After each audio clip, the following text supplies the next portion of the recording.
This is Matador News, and these are today's headlines. FBI director demands Apple unlock the encryption on the San Bernardino shooter's iPhone. A powerful storm system sweeps the East Coast, taking lives and destroying homes. And the CDC is investigating 14 new Zika reports, possibly transmitted through sex. Hello, this is Matador News. I'm Susie Rose. And I'm Arianna Takis. A U.S. Coast Guard boat overturns while on a rescue mission in waters near New York City. U.S. Coast Lieutenant William Stewart says a massive storm hit the rescue boat and 10 to 12-foot waves flipped the Coast Guard officers in the water. They were getting some water washing over the railing and going into the vessel. So they were using pumps to pump it back over, and just over time they just floated, and this is where they ended up and grounded. 5 Coast Guard officers were rescuing the crew of a fishing boat from Virginia. All 7 fishermen were airlifted to safety and officers swam to shore. The fishing boat had been on an 8-day trip when it lost power and began taking on water. That same storm system has hit the East Coast and Midwest, creating killer tornadoes. 60 tornadoes were reported and at least 8 people were killed. Virginia Governor Terry McAuliffe declared a state of emergency Wednesday night. 4 people in the state were killed, with the town of Waverly, Virginia being hit the hardest. Hundreds of thousands in several states were left without power. The storms brought heavy snow that canceled hundreds of flights in the Midwest. The FBI is giving Apple until tomorrow to comply with the order to unlock the phone of San Bernardino attacker. FBI Director James Comey says law enforcement needs the information to protect the public. The federal judge has ordered the maker of the phone to do 2 things. That is, disable the auto erase function on the phone so that if the FBI is trying to guess the passcode to the phone, it doesn't automatically delete the contents, essentially, after the 10th try. And second, to disable the delay between tries function. Apple claims the software the FBI wants to create does not exist, and if it is developed, it could make iPhones vulnerable to hacking in the future. Comey says it is crucial that the Bureau has to conduct the investigation using lawful tools. Now Let's go to the newsroom where Matador News reporter Haley Kramer has the latest on teacher tenure issues in California. Teacher tenure will be argued today in Southern California appellate court. The privately funded group Students Matter previously sued the state over teacher layoff policies. Public school teachers become tenured after 2 years of working. In those 2 years, they can be fired for anything. After this probation period, a teacher is promised due process before dismissal. CSUN secondary education professor Ivan Cheng says tenure is important but controversial. You don't want things that are out of teachers' control to be used against them, which is why tenure is important. But I think tenure also needs to be revised because obviously there are teachers who hide under the umbrella of tenure and are not doing their jobs. Students Matter says tenure makes it almost impossible to fire poor quality teachers who have seniority. Right now the union has been focused on ensuring protection and not at all on assuring quality. Today, the state of California and teachers' unions are appealing the Superior Court's decision to strike down 5 tenure laws. Now, back to Susie in the studio. the Syrian army has recaptured a town and province of Aleppo from Islamic State's militants. The capturing of the rebel-occupied town of Qanasar cut the state forces access to the capital Damascus. The army seized the town after 3 days of heavy battles. Opposition forces say the army escalated its attacks by dropping dozens of bombs onto the town. U.S. and Russia set a deadline for Friday to cease fire to take effect between the Syrian government and opposition forces. NASA astronaut Scott Kelly will be returning home on Tuesday after spending nearly a year in space. Kelly, along with a Russian crew, spent 340 days on the International Space Station to help researchers understand how long-term spaceflight affects the human body. He said he felt the mission went well, although there were a few personal goals he did not accomplish. He was assigned the longest U.S. mission in space. A fire in Malibu is prompting voluntary evacuations for the people in the area. LA County fire officials say the fire, which started around 3 this morning, has burned over 7 acres. The blaze is most recently reported to be 35% contained.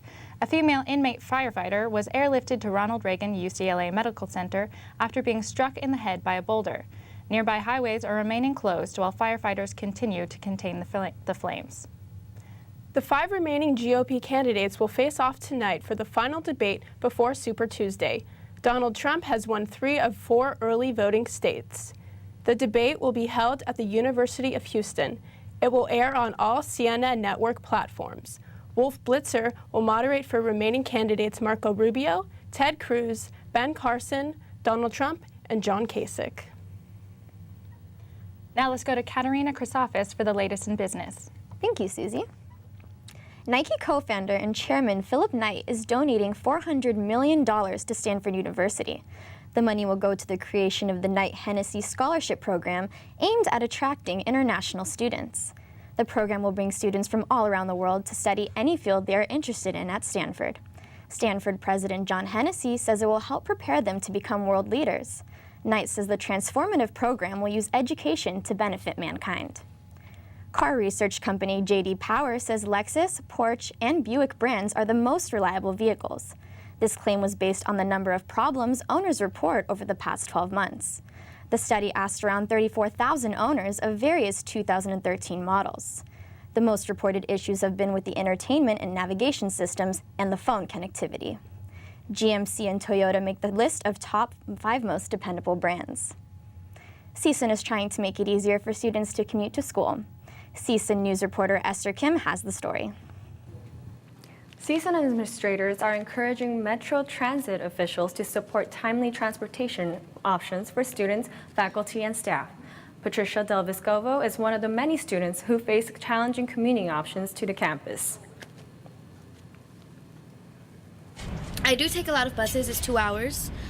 I wish there was an easier way because from downtown all the way to here, Northridge is pretty far. It's there's only really 2 ways, so I wish there was just more options, I guess, because either way, I'm always late to class. On March 3rd, CSUN hosts a summit hoping to expand the size of the campus transit center. One proposal would be rapid transit service between the Orange Line and campus. CSUN student Maria Martinez is hoping for improvements. We get to school a lot sooner since we wait up for Reseda and Orange Line for like a good half hour to 40 minutes. And then here the same problem. So like if we miss it, we have to wait another like 30 minutes until the next bus. The Valley Transportation Summit will be held at the Grand Salon of the University Student Union. For more information, call or email State Senator Robert Hertzberg. Now back to Kat in the studio. A consumer advocacy group says California's gas prices could rise 30 cents a gallon by Friday. The increase is due to the change from winter fuel to summer fuel under California law. Summer-grade fuel is more eco-friendly, a longtime concern for Los Angeles. The average price for regular unleaded gas has been about $2.30 a gallon.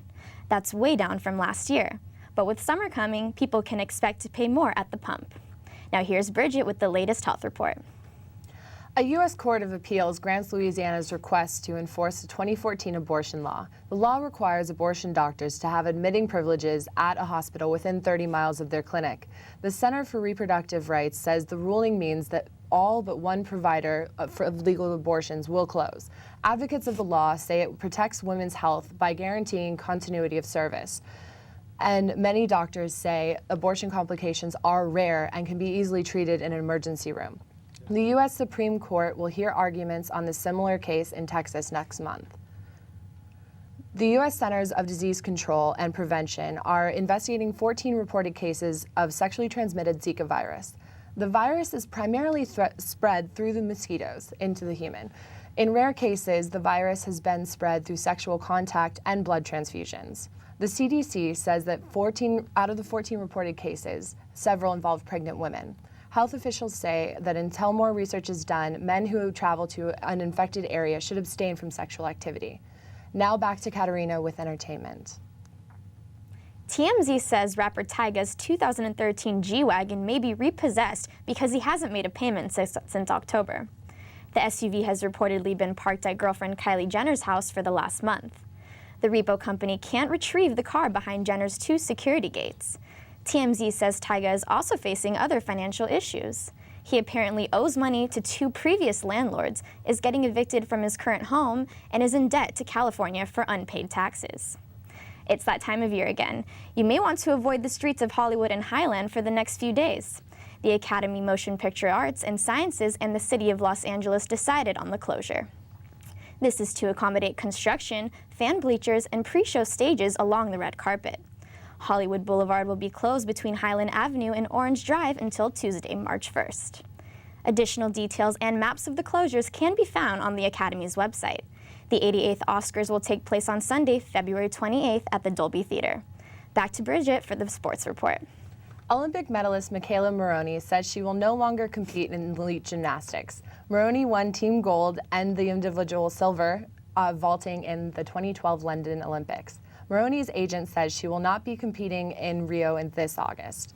Maroney says this is due to a series of injuries that began back in 2012. She says that while she will not be competing professionally, she will not be retiring. International soccer superstar Lionel Messi made an Afghan's Boy Day today. With the help of UNICEF, Messi was able to send 5-year-old Murtaza Ahmadi an autographed jersey and football. A photo of Murtaza recently went viral showing him in a makeshift Messi jersey made out of a plastic bag. Murtaza posed proudly in pictures showing off his new gear. He says he loves Messi and his new shirt says Messi loves him too. The Afghanistan Football Federation is working on setting up a meeting between him and the football star. That's all for sports. Now back to news. A stray cat from Fresno is becoming a star because of her interesting facial fur. The cat named Sally Ann was turned over to local shelter after she was found abandoned in a donation bin at the Salvation Army. She is being referred to as Mustache Kitten because the coloring on her face resembles a mustache. She'll be ready for adoption within a few days. Thanks for watching Matador News. I'm Susie Rose. I'm Arianna Takis. I'm Katerina Chryssafis. And I'm Brigitte Raskin. Have a great day.